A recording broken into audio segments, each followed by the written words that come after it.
सर्वसामान्यांच्या हक्काचा आवाज जागर जनस्थान।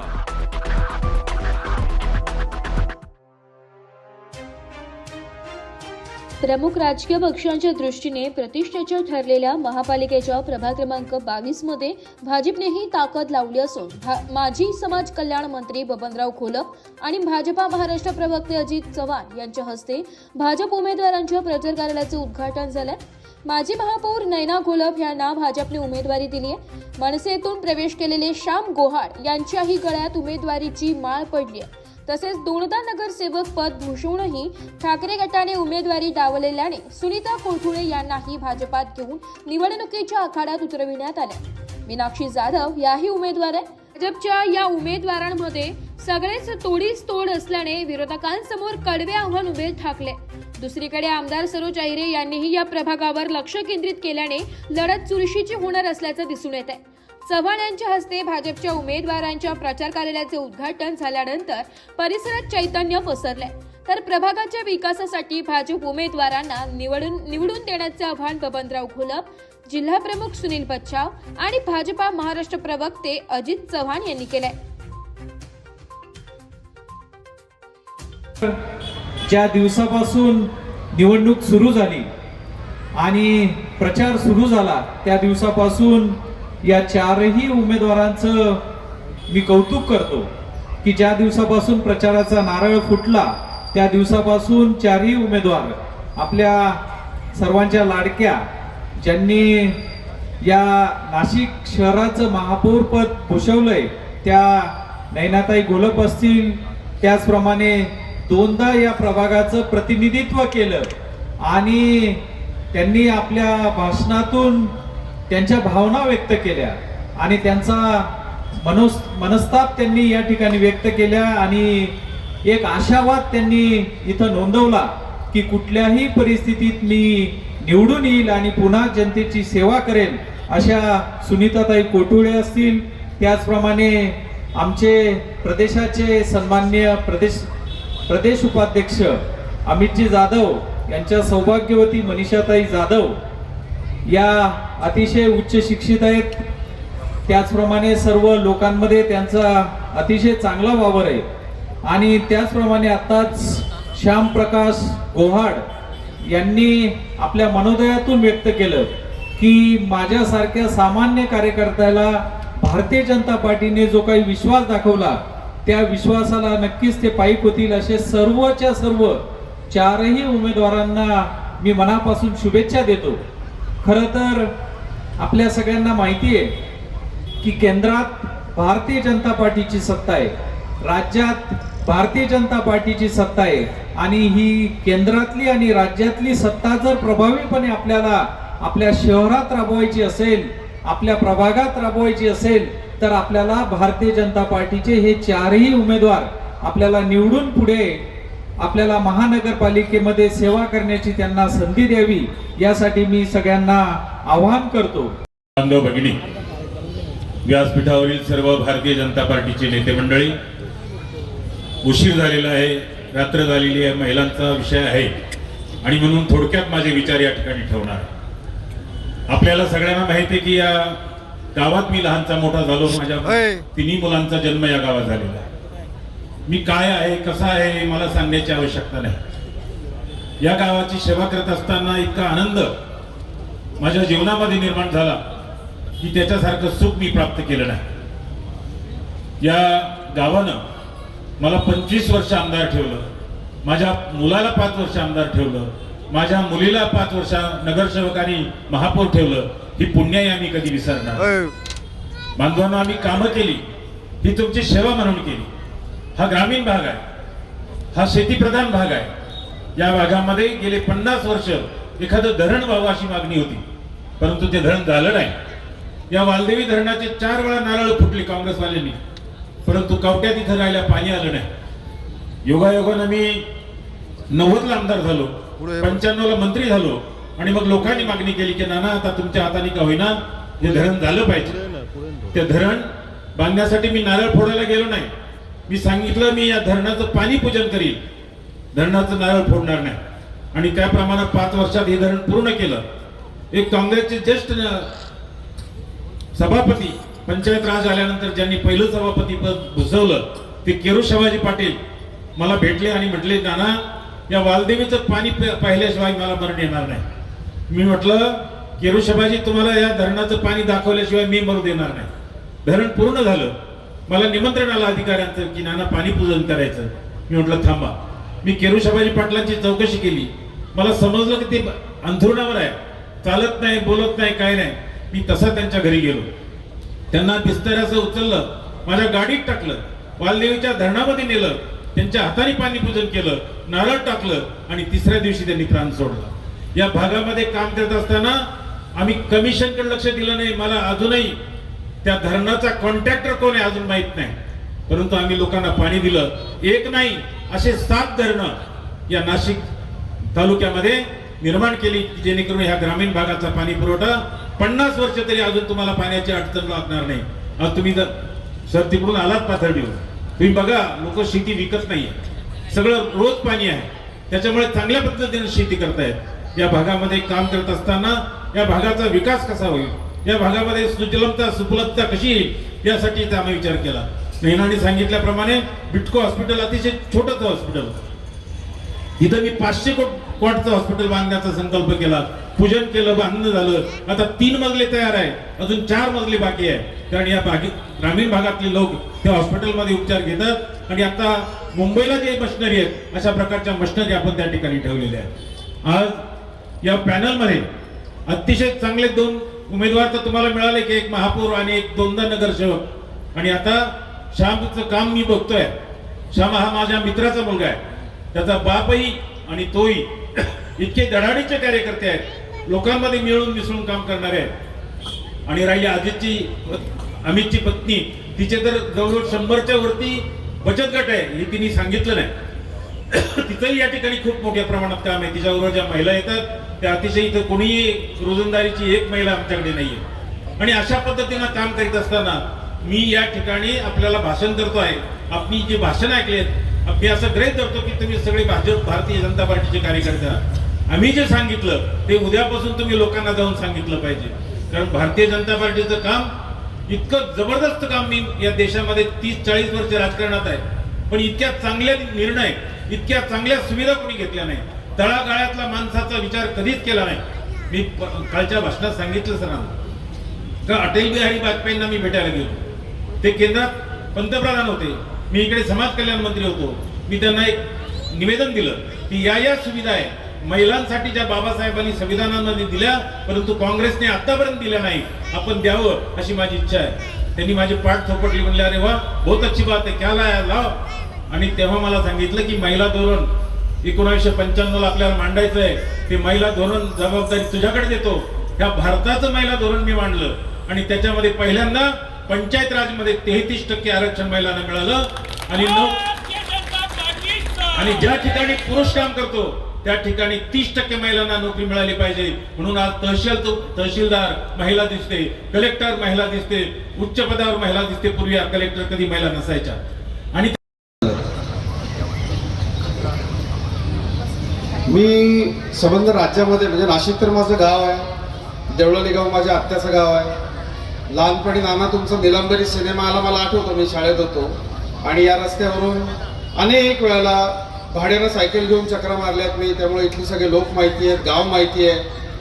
आत्ता शामराव आणि मी खूप थकल्यात आत्या माझ्या आता, पण कायम सतत विदगाव, देवळाली गाव, लॅम्ब रोड आसपासचा हा सगळा परिसर, अगदी पिंपळगाव खांबपर्यंत भरपूर नातलगांचा हा परिसर आहे, त्यामुळे इथलं सगळं मला माहिती आहे. 8:22 झालेली आहे, जेवणाची वेळ आहे.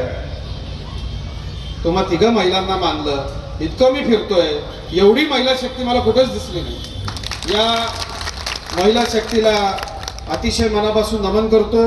मंचावरती उपस्थित असलेले राज्याचे माजी समाज कल्याण मंत्री बबनराव नाना घोलप, माझे मोठे बंधू आदरणीय सुनीलदादा बच्छाव, बाजीरावजी भागवत, तानाजीराव भोर, संदीपराव शिरोळे, नागेश कटारिया, सुनीलजी गायधनी, संजय सानप, हेमंत नारद, किरण लहाने, धनंजय कोठुळे, गौरव विस्पुते, जयद्रथ काकडे, प्रवीणजी पाटील, सोमनाथजी जाधव, प्रकाश कर्डिले, किरण गायधनी, हिरामण भागवत, राम बडगुजर, रूपक चव्हाणके, साधना ताई बारुळे, शरदजी कासार, प्रदेशाचे भाजप युवा मोर्चाचे उपाध्यक्ष माझे बंधू अमितराव जाधव, कोणाचं नाव राहिलं असेल तर क्षमस्व.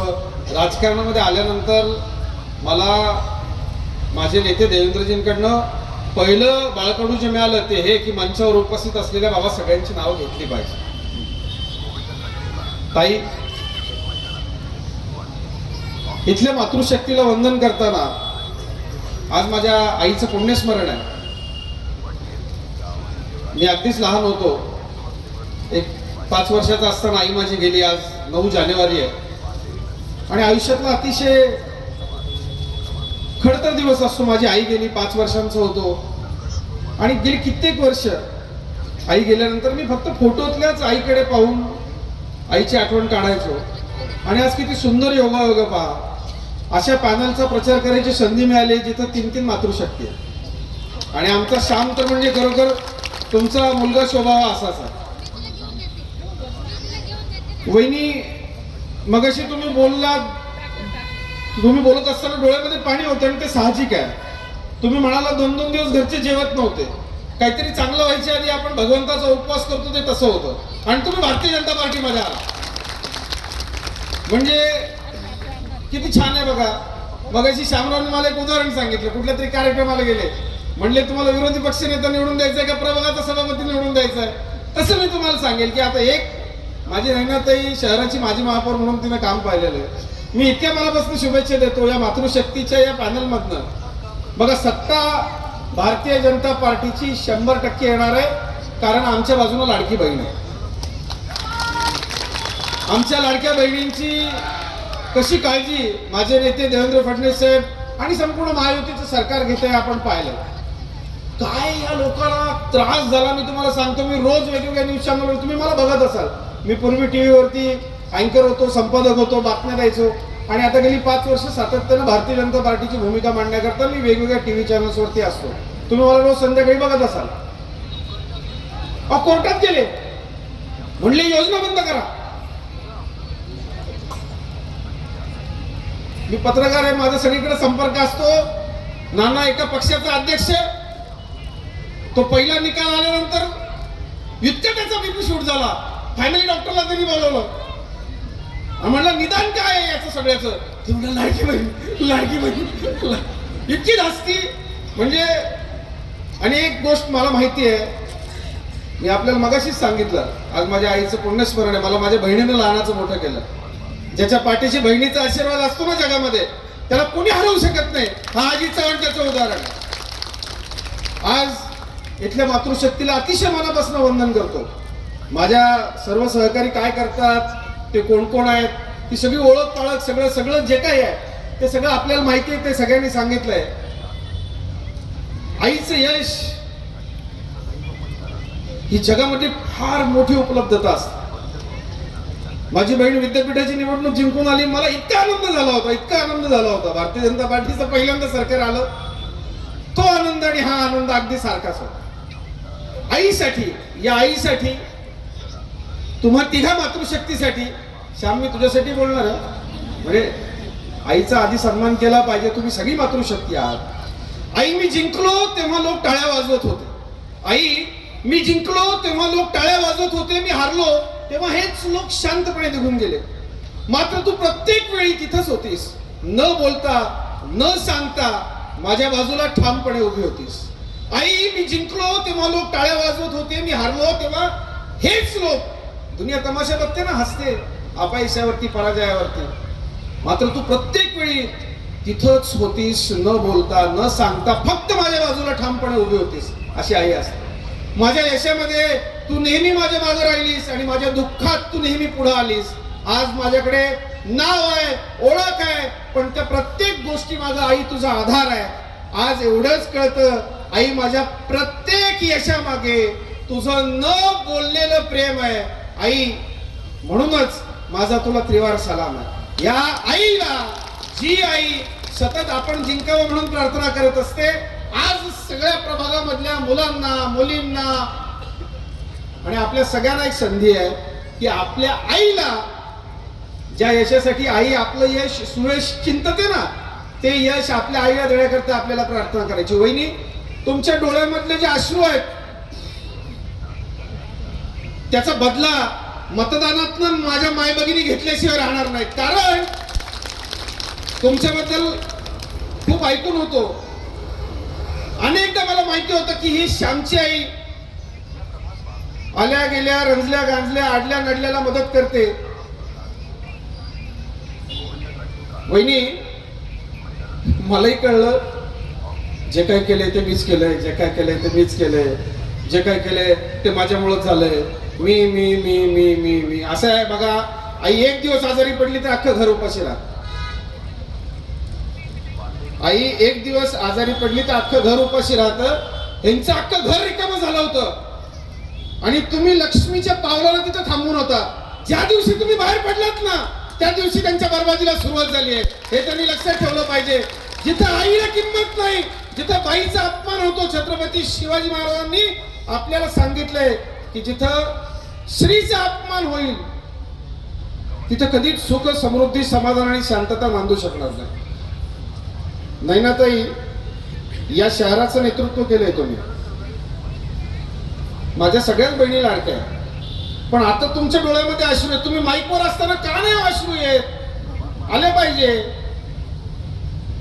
आले पाहिजे. ते टीव्हीवर जास्त दिसले जातात नाही का? म्हणजे बघा कसं असतं, एक बहीण लाडकी बहीण असते, एक बहीण कशी असते, किती म्हणते, नाही नाही मला माझा हिस्सा पाहिजे, नाही नाही मला अजून पाहिजे, थोडीशी अजून, कसं हे काही जमत नाही, मला थोडीशी टक्केवारी अजून पाहिजे. ठीक आहे, हरकत नाही. अशी पण एखादी बहीण असते, ती पण आमची लाडकी असते. कारण भावाला द्यायला बहिणीला कधीच काही वाईट वाटत नाही. पण बघा, घरामध्ये एखादी बहीण असते, अशी थोडीशी लहान बहीण असते, ती मग तिला पाहिजे ते सगळं रडून मिळवते. तशी एक बहीण इथं आहे आमची. तिला काही पाहिजे असलं ती रडते, पण आम्ही तिला देतो, कारण ती पण आमचीच आहे. पण नाही ना ताई, हे थोडं थोडंसं असं आपल्याला, म्हणजे तू खूप साध्या मनाची आहेस ग, एकदम सरळ, सच्ची, दिलदार, भोळी. एक माझी बहीण, जिच्यासाठी आज खूप लांब होतो, काल बेळगाव, कोल्हापूर आणि असं सगळं करत आम्ही पोचलो मजल करत. खात्री आहे, कारण वयाच्या 13-14 वर्षापासून आमच्या श्यामनं सामाजिक काम सुरू केलं आणि तो पक्षामध्ये कुठला होता त्याची भावना अतिशय चांगली होती. म्हणजे फार स्टॅम्प पेपरवर आमच्या श्यामने लिहून दिलं होतं, कोण लिहून देत नाही. पण इतक्या सच्च्या कार्यकर्त्याची सुद्धा तिथे फसवणूक. पण मला इतकंच आपल्या सगळ्यांना सांगायचंय, सगळे खूप विस्तृत बोलले, मला थोडंसंच बोलायचं होतं, पण बोलायचा मोह आवरला नाही. कारण या विरोधकांची काय, म्हणजे रात्र थोडी आणि सोंग फार, सांगायला गेलं तर खूप काही आहे. म्हणजे मी पत्रकार आहे, इतकी माहिती माझ्याकडे आहे. पण तायांनो आणि माझ्या भावांनो एक गोष्ट ठरवा. ताई म्हणल्या कशा आता की तुमच्याकडे 1 कोटी असली तर आमच्या पॅनलमध्ये या. आमच्या बहिणींची पैशाला किंमत करणाऱ्यांना त्यांची अवकात दाखवण्याची तारीख आहे 15 तारीख. आणि त्या दिवशी तुम्ही दाखवा की 1 कोटी असेल तर ज्या माझ्या भगिनीला तुम्ही पॅनलमध्ये घेणार होते त्या माझ्या ताईनं तुमचा पक्ष सोडल्यामुळं तुमच्या पक्षाचा एक माणूस निवडून येणार नाही, एक माणूस निवडून येणार. कारण शेवटी बघा,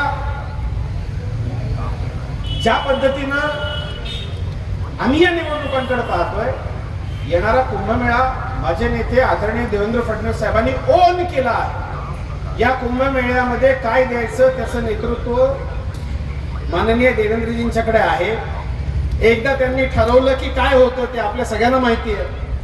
आज एक काळूबाळूचा तमाशा नाशिकमध्ये आलेला आहे, चालू झाला असेल आता. पण म्हणजे आम्ही आणि आमची मुलं फिल्म्स कंपनी प्रायव्हेट लिमिटेड असं म्हणावं लागेल सर. कशासाठी? आमच्यासाठी. काय? आमचं. का बरं? आमचंच आमचं, आमच्याच मुलांचं, आमचं, बाकी बाहेरचं काहीच नाही. म्हणजे मला एक गोष्ट कळत नाही, ते मगाशी म्हणले, मला आता खूप चॅनल्सवरती बोलवलं होतं, पण ही आपली घरची सभा महत्वाची असल्यामुळे मी आज कुठे गेलो नाही. पण मुंबईचे प्रश्न समजायला मुंबईत जन्माला यायला लागतं. आणि आम्ही 19 वर्षी सर मुंबईमध्ये गेलो, 20-21 वर्ष मी मुंबईमध्ये राहिलो आणि महाराष्ट्राच्या सगळ्या जिल्ह्यांमध्ये आज ओळख आहे. का तिथे मुंबईने दिली. मुंबईवरती अख्ख्या महाराष्ट्राचा अधिकार आहे. म्हणले मुंबई समजून घ्यायची असेल तर मुंबईत जन्माला यायला लागतं. अरे तुम्ही ट्रॅफिक मध्ये चेंगरून मेले असते. आमच्या नागपूरच्या गडकरी साहेबांनी पहिले 55 उड्डाण पूल बांधले म्हणून तुमचं काही ते सगळं सुरळीत राहिलं. इतकी वर्ष तुम्ही मुंबईत राजकारण करताय. राजकारण करता करता करता तुम्ही म्हातारे झाले. म्हणजे तुमच्या घरात बाहेर निघायचं तर एकदम एसी गाडी, मोठा तापा, जणू राज्यात चाललाय कुठं बाहेर. यांनी कधी मालाडच्या झोपडपट्ट्या बघितल्या नाही, सायनच्या झोपडपट्ट्या बघितल्या नाही. यांना बाकी बाहेरचं काही माहित नाही. बाकी फक्त इन्कमिंग आहे. नाना तुम्ही ते भोगलंय, तुम्हाला ते चांगलं माहिती आहे. आउट गोईंग झिरो आहे, नुसतं फक्त इन्कमिंग आहे. आशीर्वाद असल्याशिवाय छत्रपती शिवरायांना सुद्धा भगवा फडकावता आला नव्हता. तुमच्या आशीर्वादानं भारतीय जनता पक्षाचा भगवा प्रचंड मताधिक्यानं नाशिकच्या महानगरपालिकेवरती फडकवायचा असेल तर आपल्याला ही निवडणूक स्वतःच्या खांद्यावरती घ्यावी लागेल. या निवडणुकीकडे सबंध नाशिकचं लक्ष लागलेलं आहे. तुमच्या विरोधामध्ये, आमच्या विरोधामधले म्हणजे नैनाताई, मनीषाताई, सुनीताताई आणि श्यामरावांच्या विरोधामधले जे उमेदवार आहेत त्यांना असं वाटतं आम्ही इमारतीला प्रत्येकी 2 लाख दिले तर आम्ही निवडून येऊ. येतील का? येतील का? त्यांना असं वाटतं आम्ही मतदारांना पैसे देऊन विकत घेऊ. येतील का? त्यांच्या गावामधली इतकी पराकोटीची दहशत मला आज काही लोकांनी सांगितली की नाना दुसऱ्या कुठल्या पक्षाच्या पदाधिकाऱ्याचं पद सुद्धा स्वतःच्या गावामध्ये येऊ देत नाही. म्हणजे मला आश्चर्य वाटलं ही काय सरंजामशाही आहे का मोगलाई आहे का काय आहे. तर याला जर उत्तर द्यायचं असेल तर निश्चितपणे लाडक्या बहिणी देऊ शकतील. थोडासा जास्त वेळ घेतला आपल्या सगळ्यांचा, त्याबद्दल मी क्षमस्व आहे. परंतु ही निवडणूक ही साधी नाही हे आपण सगळ्यांनी लक्षात घ्या. यांचं भवितव्य आपल्या हाती आहे. आता आपण बोलतो इथे, पण आज मीडियाच्या माध्यमातून निश्चितपणे त्या सगळ्यांच्या पर्यंत हे जाईल. उरलेली जी कंपनी आहे, महायुती सोडली आणि भारतीय जनता पार्टी सोडली, तर त्यांचं फक्त घर भरो अभियान आहे. काय आहे? घर भरो अभियान. राष्ट्राचा विचार करणारा, नाशिकच्या विकासाचा विचार करणारा आणि अत्यंत चांगल्या कुंभमेळ्याचं सुयोग्य नियोजन करण्याचे उत्तम नेतृत्व आणि नेते असलेला एकमेव पक्ष आहे भारतीय जनता पार्टी. त्यामुळं अतिशय हक्कानं मी आपल्याकडे मागणी करतो की आपण सगळ्यांनी आमच्या या पॅनलला अतिशय भरघोस मतांनी निवडून दिलं पाहिजे. ज्या पद्धतीनं आमचा प्रचार आहे, मी आपल्याला इतकंच सांगू इच्छितो की निवडून आल्यानंतर ज्या लोकांनी आमच्या मंडळींना पॅनलमध्ये घेतलं नाही, ज्या लोकांनी आमच्या मंडळींना फार असं समजलं की नाही पैसे असल्याशिवाय तुम्ही निवडून येणार नाही, लक्षात ठेवा ही सगळी माणसं, एकतर माझी महापौर तुमच्या पॅनलमध्ये, ही सगळी माणसं अतिशय महत्वाच्या पदावरती असतील. आपल्या प्रभागाला ते योग्य न्याय देतील, आपल्यापर्यंत अतिशय चांगल्या पद्धतीनं ते येतील. कारण हे सर्व सार्वजनिक जीवनामध्ये कायम सतत सातत्यानं अधिकाधिक अग्रेसर राहून उत्तम काम करणारी माणसं आहेत. कमळ 15 तारीख आणि यांचा विजय हे समीकरण हा लाडक्या बहिणींच्या इज्जतीचा प्रश्न आहे. जागर जनस्थानसाठी प्रतिनिधी संदीप नवसे, नाशिक. लावून बोटाला शाई, भक्कम होईल लोकशाही. नाशिक महानगरपालिका निवडणूक मध्ये अवश्य मतदान करा. मतदान गुरुवार दिनांक 15 जानेवारी 2026 रोजी सकाळी 7:30 ते सायंकाळी 5:30 पर्यंत. जबाबदार नागरिकत्वाची भूमिका बजावूया. कर मतदान सांगतंय संविधान. नाशिक महानगरपालिका सार्वत्रिक निवडणूक 2025-26. चला तर मग मतदान करूया. नाशिक महानगरपालिकेच्या वतीने जनहितार्थ प्रसारित.